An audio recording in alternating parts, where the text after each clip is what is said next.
Hello everyone, hope all of you are doing well. In today's session, we're going to continue our journey of MEG 1, particularly Block 1, that is the medieval poet Chaucer. In this series, I've already uploaded a lot of videos covering most of the important topics from this particular block, and in today's session, we're going to talk about the Miller's Tale.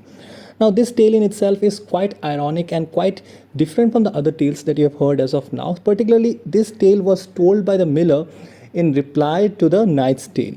So this is going to be a very interesting video. So a humble request to all that do watch the video till the end, and do find yourself in the description the links of the different playlists of the different subjects, and as well some videos links which as narrated in my voice. These are some videos based on love, sacrifice, time travel and much more. Now, without any further delay, let's get started. So let us first of all talk about the introduction of the Miller. We already know that all the tales that are being narrated in the Canterbury tales was during the pilgrimage, okay, which was set by the pilgrims to visit the shrine of the Archbishop of Canterbury. Now the Miller's tale is introduced by the character of the Miller, who is one of the pilgrims on the journey to Canterbury. He is brawny and a boisterous man, and his tale is quite different in tone and content from preceding tale which was told by the knight. Now I was already told that this particular tale was told by Miller in order to counter the knight's tale. Now we all know that the knight is an honorable man, he is a very chivalrous man, and his story reflects the same. His story reflects qualities of honor, of love, and much more good qualities, moral qualities. However, the Miller announces that he will tell a story that he believes will rival the knight's tale. Now let us talk about the setting of the story. The story is set in the town of Oxford and revolves around the lives of two students, John and Nicholas, who are lodging with a carpenter. Now Nicholas is very clever and handsome young man who has a reputation for being a ladies' man. Now the other character that we see is the carpenter's wife, that is Alison. Now Alison, the carpenter's young and attractive wife, is the object of Nicholas' affections. Next, let's move forward to Nicholas' pursuit of Alison.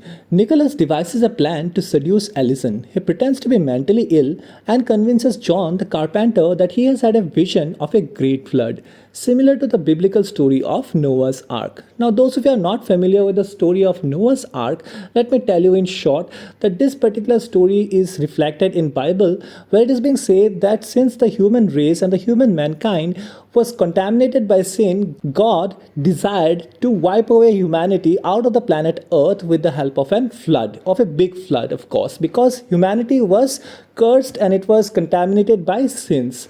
In this pursuit of God, Noah was given the opportunity to save himself by building a big ark where he can save himself along with some selected animals and birds.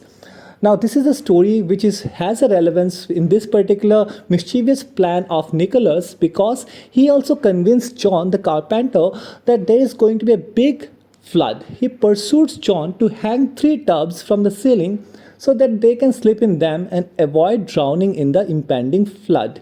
John, believing this lodger, complies and goes to bed in one of the tubs. So we can see how gullible and how stupid, this character, the carpenter John, is in this particular story, where he was not able to identify the mischievous plan of Nicholas, who had ill intentions towards his wife, that was Alison.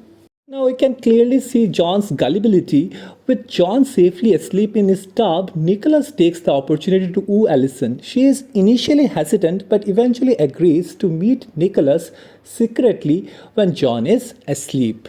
Now, in this particular part of the story, we understand that Nicholas is in pursuit of Alison and John is equally gullible to fall in his mischievous trap. In the next part, we see the introduction of one more character, that is Absalons. Now, Absalons is another character who is a parish clerk and who is also in love with Alison.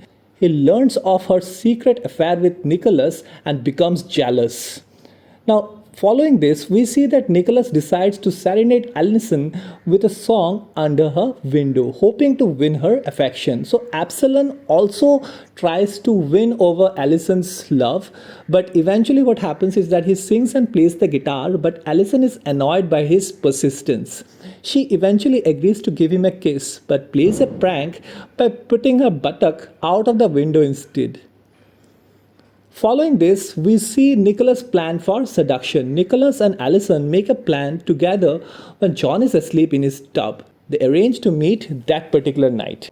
Or obviously, when Nicholas has planned of this flood, he has to give a particular notion to the carpenter, the John, that that particular flood is going to happen. So later that night, Nicholas and Alison make love while John sleeps in his tub above. However, Absalom, still pursuing Alison, comes to the window and asks for a kiss. In the dark, he mistakes Nicholas' rear end for Alison's mouth and kisses it. Nicholas responds with a fart, causing Absalom to flee in disgust. So I believe that all of you are understanding what is happening here. It's a very, I can say that it's a humor here that what Miller is trying to do in his particular story.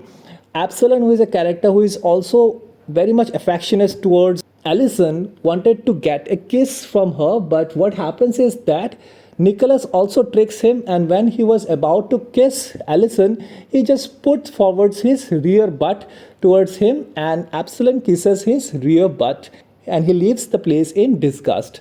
Now, John's reaction is the next thing that we're going to see in this particular story. Hearing this commotion, John wakes up and believes that a flood has come. He cuts the tub's rope and falls to the floor, injuring himself. The townspeople gather to see what has happened, and they mock John for his foolishness.